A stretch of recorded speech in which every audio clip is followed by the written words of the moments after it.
Okay, we're in the garage, and the ladder legs don't really, it's not very secure the way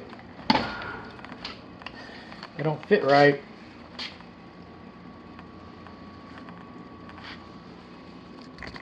Only a fool would go up a ladder like this.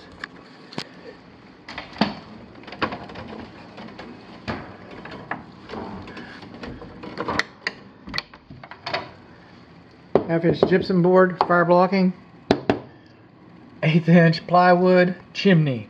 There's a fire in this garage. There's nothing to keep it from raking up here and going through your attic.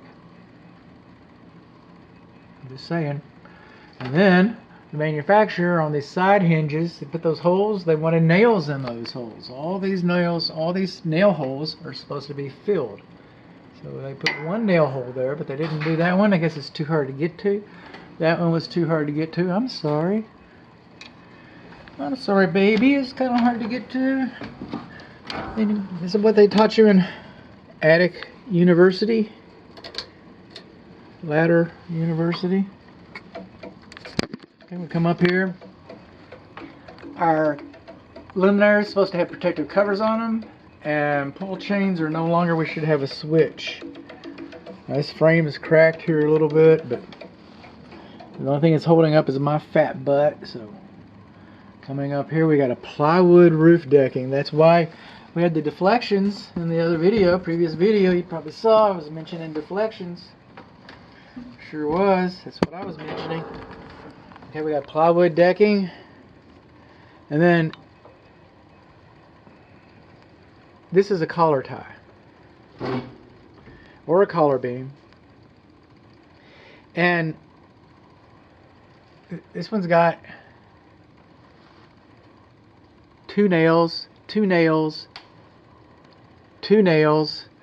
You're supposed to have a minimum of 3 nails so you don't have the teeter-tottering effect. Electric cable is too close to the attic entrance. We've got open electric junctions in the attic. We've got our water heater flue is not properly supported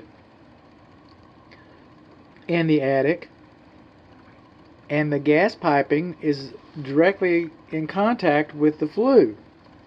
If you have a fire running up that flue, there's your gas piping right there. We could just get things going, man. I remember when I got into this business a long time ago, many moons ago. And I was proud to show off what I knew. I was in an attic like this with an engineer. I'm going like, because Texas Real Estate Commission says this siding, this framing is not supposed to be next to. You're supposed to have a couple inches gap between the fireplace chimney and the framing. So I called it out to his attention. He says, "I know they all are. I never say nothing about it." Well, there you go. An engineer can get away with that, but the Texas Real Estate Commission wants me to. So I'm just telling you, they're telling me to tell you that the attic framing is too close to the fireplace chimney like all the rest of them. And now you know. Educated decision. Another thing that I'm looking at as I'm looking through here is the purlins are undersized, but we expect that for the age of the home. We should have a restrictive barrier right here to here to here to keep the insulation from falling in. That's the garage.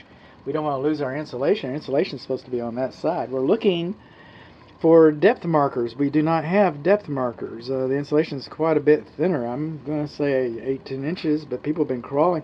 I'm not crawling through there, but people have. But people aren't the only people. People aren't the only thing that's been crawling through this attic. See those little trails running through there?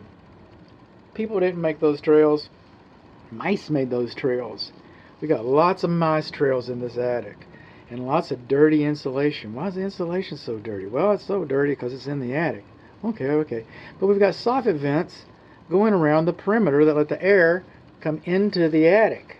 Okay? And then we have an exhaust vent up here. So the air comes out there and up there. But without a soffit baffle, it kind of looks like cardboard or something, corrugated. Well, then the air rakes across the insulation. Alright, Some people call it wind washing. So all the minerals that are in the air that get pulled up through here, they get deposited on the insulation. So this insulation doesn't work very good. It just doesn't.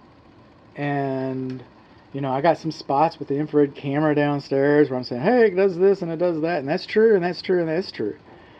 But where the insulation is consistent, it's really consistently bad. I mean, it's almost 90 degrees outside, so this attic should be hot, but it's hot up here. It really is. I'm about to turn this off because I want to take some pictures of that, and I want to take a picture of that. And but you should have a restrictive barrier over here to keep the insulation from coming out. I guess I have a picture of that, and a picture of something I wanted. Right there, where the rafter could have been more snug. Oh, and this, strut right here, it's kind of cracking. So we got. Now I'm going to go to the other side.